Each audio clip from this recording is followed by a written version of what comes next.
അന്റാർട്ടിക്കയിലെ ആദ്യത്തെ air strip, അന്റാർട്ടിക്കയിൽ ആദ്യമായിട്ട് വിമാനം ഇറങ്ങിയ സ്ഥലത്താണ് നമ്മൾ നിൽക്കുന്നത്. ഇപ്പം ഈ കാണുന്നത് അന്നത്തെ ആ വിമാനങ്ങൾ സൂക്ഷിച്ചിരുന്ന ഹാങ്ങറാണ്. കണ്ടാ, അന്റാർട്ടിക്കയിൽ ആദ്യമായിട്ട് വിമാനം ഇറങ്ങിയത് ഇവിടെയാണ്, ഡിസെപ്ഷൻ ദ്വീപിൽ. ഏതാണ്ട് 800 മീറ്റർ നീളമുള്ള ഒരു എയർ സ്ട്രിപ്പ് ആയിരുന്നു ഇവിടെ ഉണ്ടായിരുന്നത്. അതിനെ പറയുന്നത് വിൽക്കിൻസ് എയർ സ്ട്രിപ്പ് എന്നായിരുന്നു കേട്ടോ. 1928 ഓസ്ട്രേലിയൻ ശാസ്ത്രജ്ഞനായിരുന്ന സർ ഹ്യൂബർട്ട് വിൽക്കിൻസ് ആണ് ഡിസെപ്ഷൻ ഐലൻഡില് ഒരു റൺവേ നിർമ്മിക്കുകയും അവിടെ നിന്ന് അന്റാർട്ടിക്കയിലെ ആദ്യത്തെ മോട്ടോറൈസ്ഡ് ഫ്ലൈറ്റ് ആരംഭിക്കുകയും ചെയ്തത്. അത് 1928 ഡിസംബർ 20-നായിരുന്നു കേട്ടോ ആ ഒരു വിമാനം പറത്തിയത്. പക്ഷെ ആ ഒരു എയർ സ്ട്രിപ്പ് ഇപ്പോൾ നിലവിലില്ല കേട്ടോ. അതിപ്പോൾ ഉപയോഗിക്കുന്നുമില്ല, അതിപ്പോൾ നിലവിലില്ല. അപ്പോൾ ഈ ഒരു പ്രദേശത്തായിരുന്നു അന്റാർട്ടിക്കയിലെ ആദ്യത്തെ വിമാനം ഇറങ്ങിയ ആ ഒരു എയർ സ്ട്രിപ്പ് ഉണ്ടായിരുന്ന സ്ഥലം. ഒരു ചരിത്ര പ്രാധാന്യമുള്ള ഒരു സ്ഥലമാണ്. പക്ഷെ ആ റൺവേയുടെ അവശിഷ്ടങ്ങളും ആ വിമാനമൊക്കെ സൂക്ഷിച്ച ആ വലിയ ഹാങ്ങറൊക്കെ ഇപ്പൊ കാണാം കേട്ടോ. അതിന്റെ അവശിഷ്ടങ്ങളൊക്കെയാണ് ഈ കാണുന്നത്. കണ്ടോ,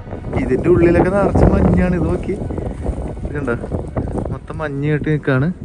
അവിടെ എന്തൊക്കെ എഴുതി വെച്ചിട്ടുണ്ടല്ലോ, പൊലാർക്കെന്നാ അങ്ങനെ എന്തൊക്കെ എഴുതിയിട്ടുണ്ട്. അവരെഴുതി വെച്ചാണോ എന്താണെന്ന് അറിയത്തില്ല. ഇതായിരുന്നു ആ പഴയ ഹാങ്ങർ. കണ്ടോ, ഈ റൂമിൻ്റെ ഉള്ളിൽ വരെ മഞ്ഞ്.